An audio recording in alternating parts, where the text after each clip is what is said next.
What's up, Solo Sportsters? I'm here at our US Open location to review a new addition to the Strike lineup, a SKU that has not yet been seen, a completely different spec, the Strike 100 1620. Let's break it down for you and figure out if it's the right racket for you.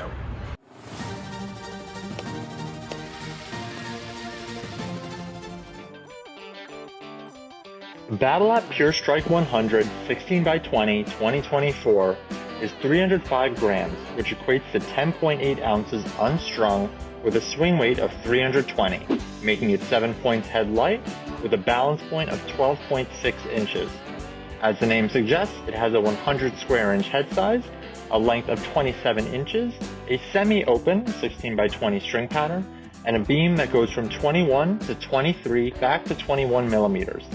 The stock grip is the Babolat Syntech Team and has a, shall I say, striking white and infrared cosmetic. The Strike 100 1620 is the most flexible of the new Strikes with a plush 61 RA and combines the string pattern of the 97, the weight of the 1619 and 1820, and the head size of the 100 and 100 Team to make an all-around brand new and awesome spec from Babolat. The new Strike silo is quite condensed, so it does make sense to learn a little bit of the intricacies between the models. Starting at the top, the heaviest, most demanding model is the Pure Strike 97. Smallest head size, most thinnest beam, and also heaviest weight. Secondly, we're gonna jump to the 98 1619. It's just a little bit larger on that head size, a little bit more open on the string pattern, and much more playable. And finally, going into an easier going direction, going from the most demanding 97 down each time, is to the newest Pure Strike 100, which comes in a 1620 pattern. So the semi-open pattern still keeps that control aspect, which we love with the Strike, but it does allow you to drop to a 100 square inch head size that makes it a little bit larger and more plush for the player who needs it.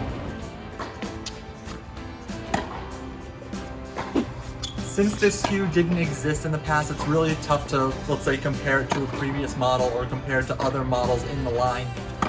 But I found this was a really nice middle ground racket within a control series. Not quite as tough as that 97 with that thin beam and that slightly heavier overall spec, and definitely much more difficult than their Team line of rackets. So this is a great middle ground within that Strike setup. That can give you a great blend of power and control.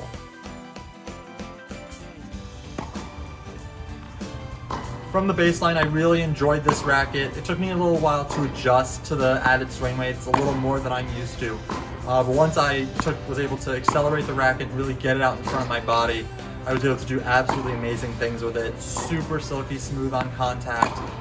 Felt like I could push anyone deep. I was able to get enough spin on the ball, which can sometimes not quite come through on some of these more control-oriented rackets.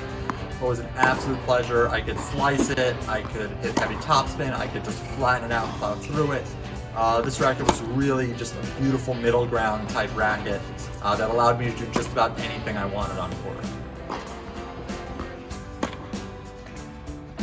Now, I am an absolute sucker for cosmetics. I will almost always choose a racket that looks good instead of plays well. It's one of my biggest flaws. I absolutely love a nice clean cosmetic. The all white here I think looks really great. The pop of red really makes it shine. Absolutely fun play test.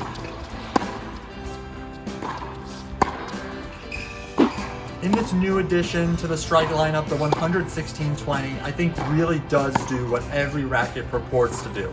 Power with control. Now, while the Strike is a control-oriented racket, that 100 square inch head size, paired with that semi-dense, if you want to call it that, 16x20 string pattern, I think really helps blend those two together. You get that larger hitting surface, but with that more controlled string bed, so on contact, you feel absolutely dialed in and connected.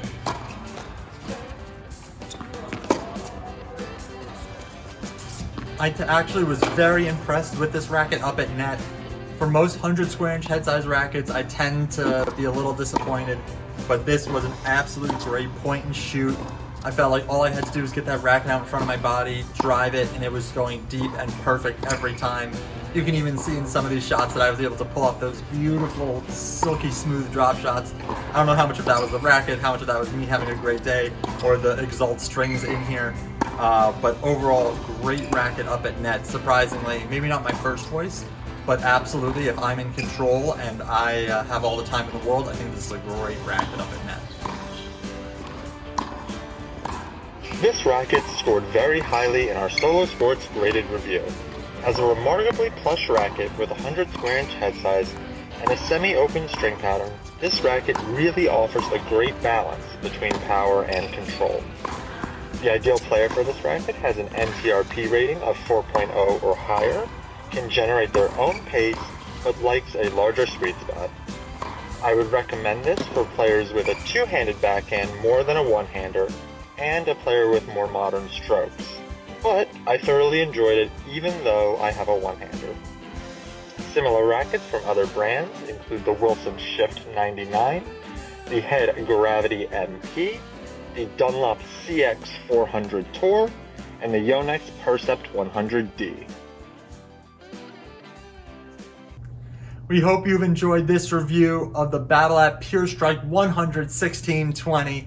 If you have any questions, make sure you comment down below. We love to read them. We love to hear from you. Give us suggestions for rackets and other strings and grips and whatever else you want us to review or questions that you have. And as always, we look forward to seeing you in the next video.